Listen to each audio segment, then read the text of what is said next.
Soybean কষা এইভাবে রান্না করলে ভাত রুটি পরোটার সাথে দুর্দান্ত লাগবে। আসুন আমার রান্নাঘরে দেখে নিন।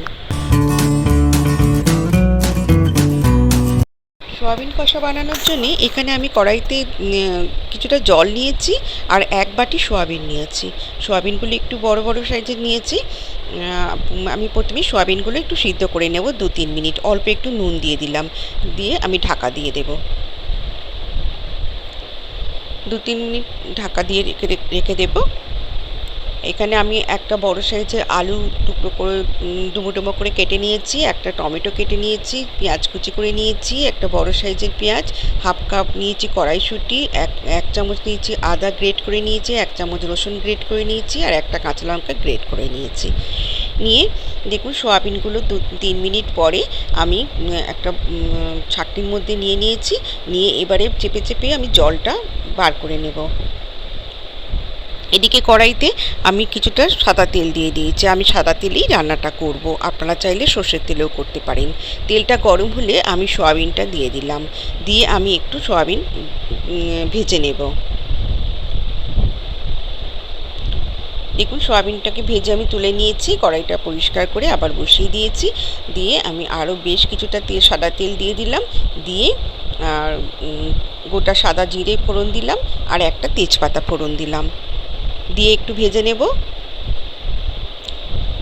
ভাজা হয়ে গেছে, এবারে আমি আলুর টুকরোগুলো দিয়ে দিলাম, আলুগুলো ভেজে নেব।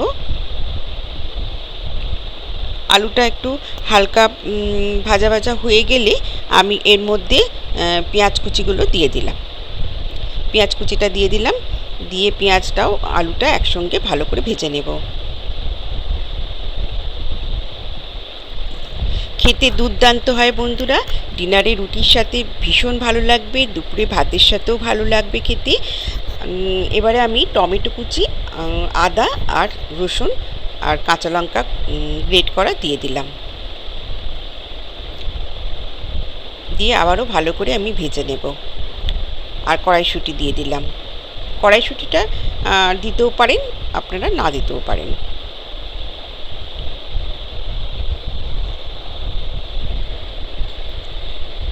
এবারে আমি স্বাদ মতো নুন দিয়ে দিলাম,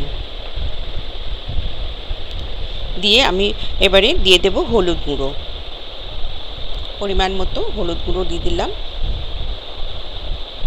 দিয়ে ভালো করে আমি কষিয়ে নিচ্ছি।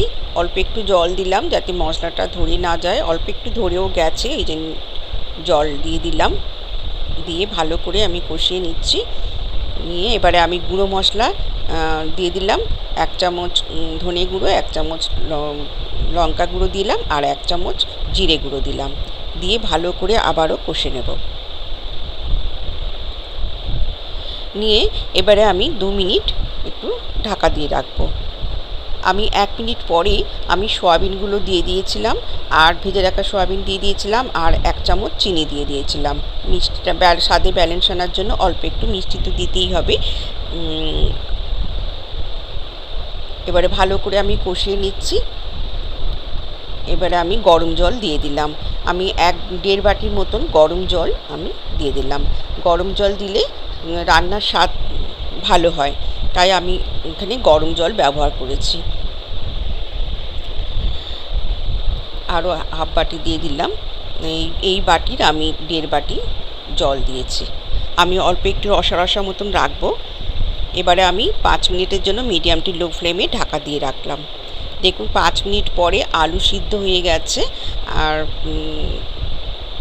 এই রকমই রসা রসা মতন রাখবো, আর শুকনো করব না।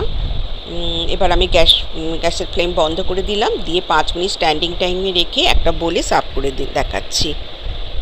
দেখুন কত সুন্দর হয়েছে, মাছ মাংসকেও হার মানাবে, এত সুন্দর হয় খেতে বন্ধুরা। একবার হলেও ট্রাই করবেন বন্ধুরা, অসাধারণ লাগে খেতে। আবার আসবো নতুন কোনো ভিডিওর সাথে। টাটা।